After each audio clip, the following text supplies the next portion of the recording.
Hey guys, it's me, your Jenny girl. Outfit check.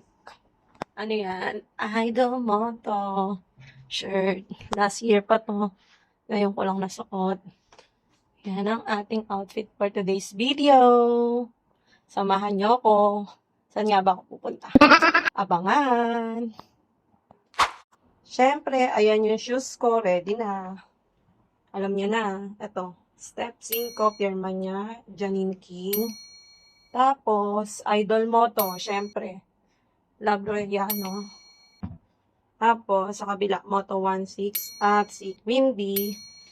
Then, followed by Jack Bautista and Boss Babe. Tapos, Toyo Moto.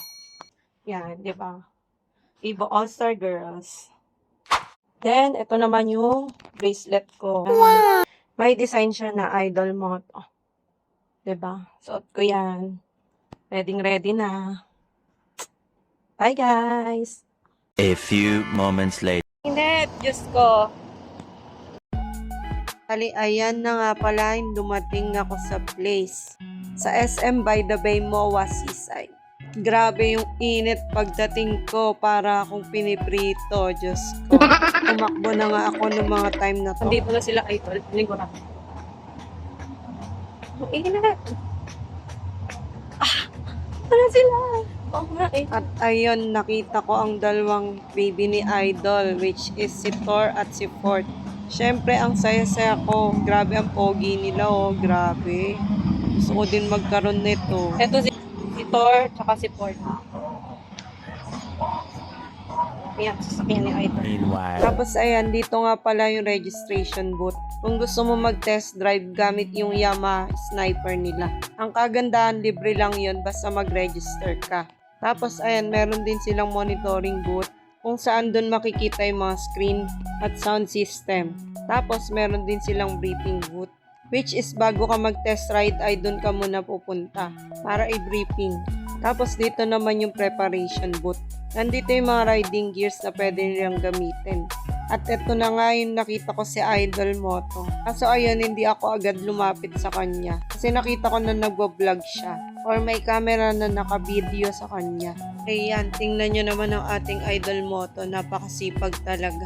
Kaya ako na-inspire dahil din sa kanya. At ayan naman sila Ate Moto 16 at Toyo Moto bago sila mag-start ng mag-test drive sila. Hindi rin ako agad nakalapit sa kanila ng mga time na yan. Kasi nakita ko din na may nagbibideo. So ayun, baka nagbo-vlog sila. Then ayan na nga, nag-test ride na sila. Nauna na si Ate Toyo Moto and followed by Ate Moto 16. Medyo hindi pa talaga siya sanay sa scooter. Mas sanay siya talaga sa big bike. Pero in fairness kay ate, willing talaga siya matuto. Ayan si Idol habang binibidyuhan ko. Si Kuya Carlo na pala tong dumarating. Actually, siya yung unang bumati sa akin. Hindi ko kasi namukaan dahil naka-helmet siya. Tapos nung mga time na to, hindi ko rin agad nalaman na nandito rin pala siya. Pero ayan, siya yung pangatlo na nag-test ride sa kanila. Then followed by Idol Moto. Punta siya. Reto ulit siya. Ayun o. Reto ulit siya.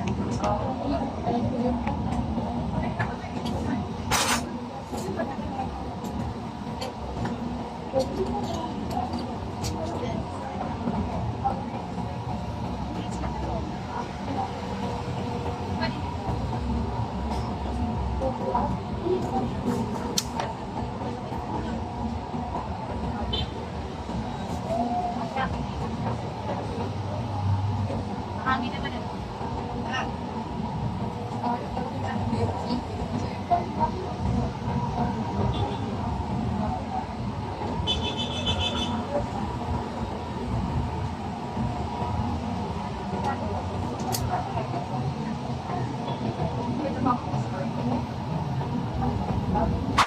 At ayan, nakabalik na sila Ate Toyo Moto at Ate Moto 16.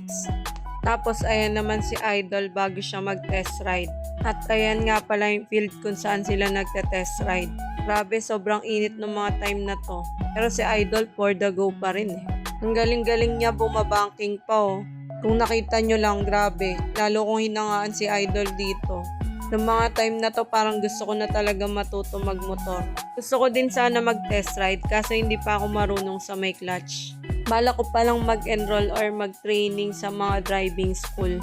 May napag-inquiran na ako kaya ayun, inaantay ko na lang.